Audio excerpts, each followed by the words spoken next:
What new wisdom have you acquired in the past few months that you want to share with us? Well, I've got one, I think. I've thought up a bunch of new things, but this one I'm really happy with. I figured out why, some of you know that there's a mythological trope that I discuss fairly frequently about rescuing your father from the belly of the dragon or the belly of the beast. It's a motif that you see. Well, you see it in The Lion King. You see it when Simba is being initiated by the baboon. I don't remember, Nafiki, I think his name is. After Nella humiliates him because he's still a pathetic adolescent, he follows the baboon, I think it's a mandrill actually, down underground essentially through a long tunnel. There's a lot of kind of scary music in the background, and he ends up contemplating himself in a dark pool, and then his father appears in the sky.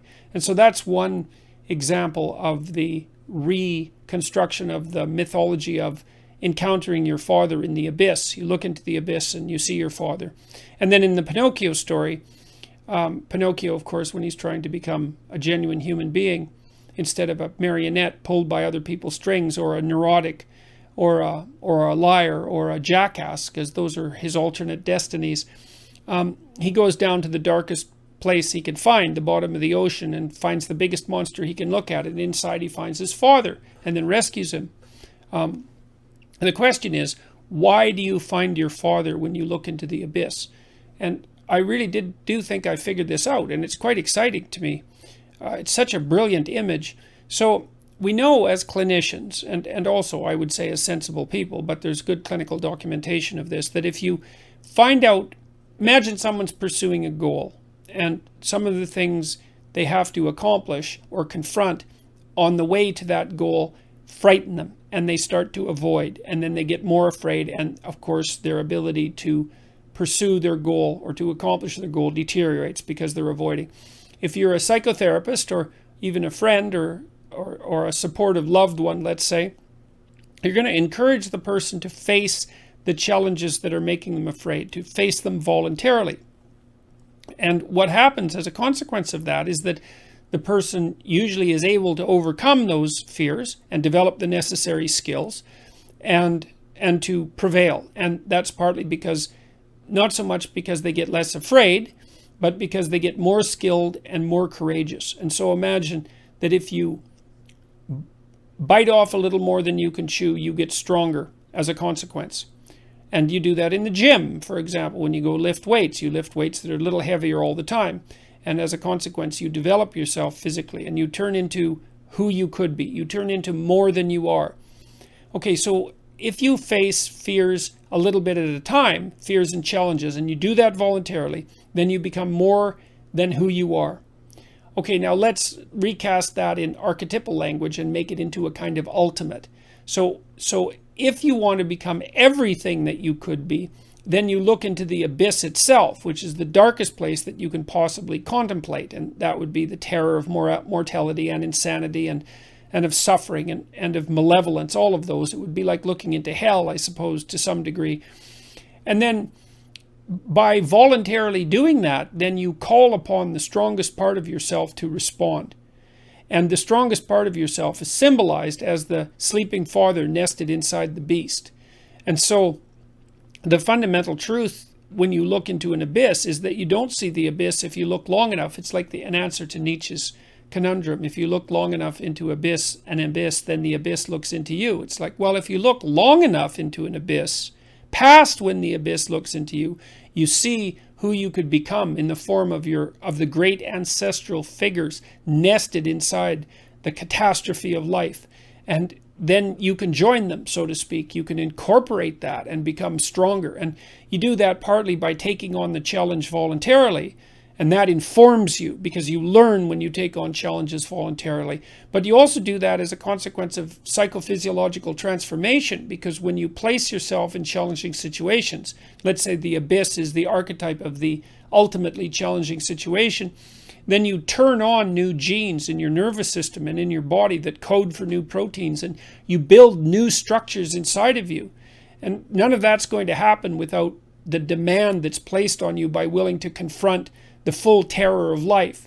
And so then I would say the full terror of life is something like the reality of suffering and death and the ever-present and the ever-looming presence of malevolence in your own heart and in the heart of other people. So it's evil and suffering. And to confront that is really, well, you risk blindness by confronting that. That's also a very old story. You risk damaging your vision. But if you do it forthrightly, then you discover who you could be as a consequence. And who you could be is the solution to malevolence and suffering. And so that just blew me away when I figured that out. It was partly a consequence of having lengthy discussions with Sam Harris and thinking this through more and more and being pushed to think it through. But I think that's an absolutely staggering, what would you call it? Articulating that image fully for me.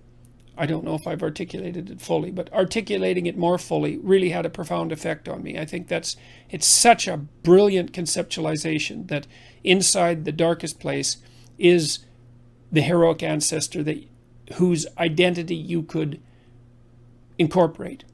Perfect. It's perfect. And I really believe it's true. And what it does is it says that a human being is actually stronger than the greatest challenge that can be set before him or her. And that's really something. I also believe it's true. Doesn't matter how...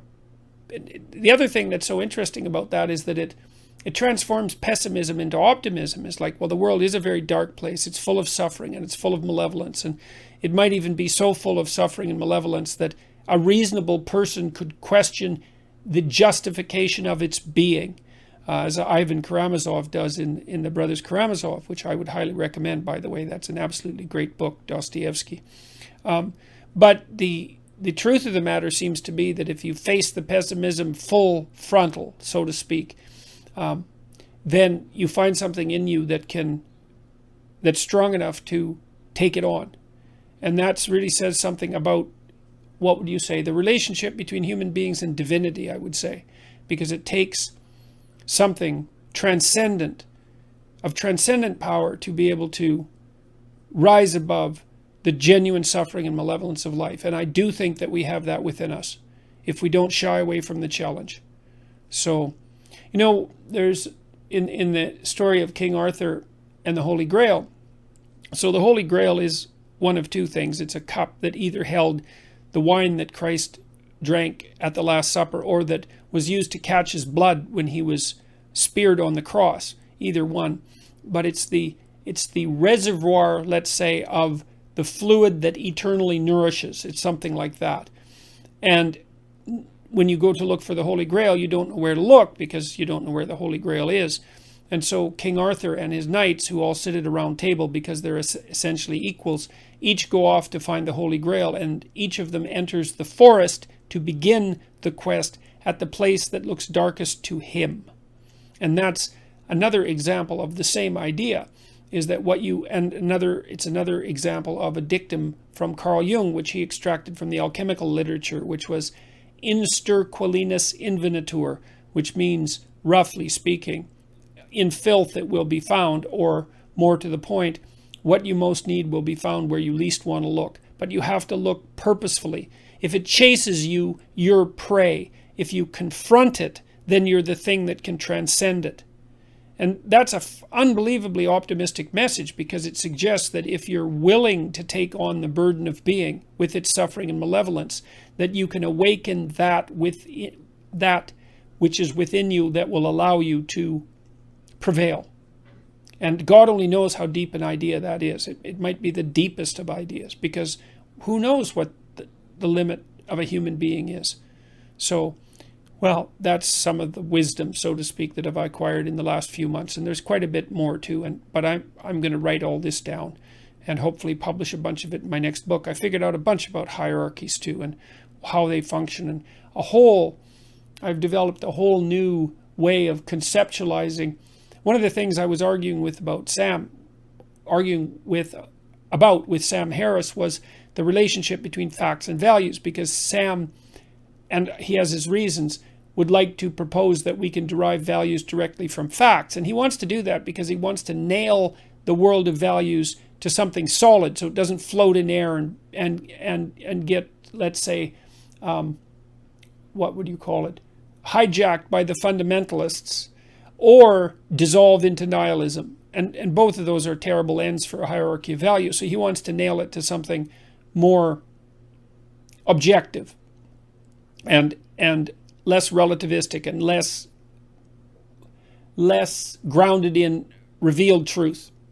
That removes it from the domain of fundamentalism. And so I can understand his point and why he wants to do that. But the problem is that it isn't easy to derive values from facts, because there's an infinite number of facts and by necessity a very finite number of values. In fact, most of the time when you're doing something, you're reducing the whole world to one value, and that value is encapsulated in whatever goal you happen to be pursuing at the moment, or whatever you're paying attention to, which is also a form of goal-directed pursuit.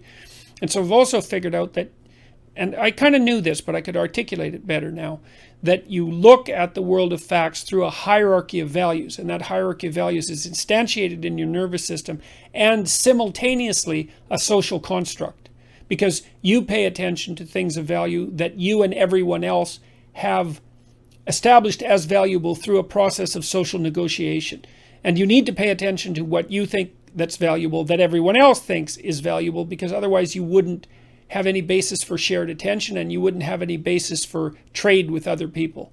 So that's another thing. So that's really been helpful, because so now I've figured out that you reduce the infinite world of facts to the finite world of values by viewing the world of facts through what's essentially a dominance hierarchy of value.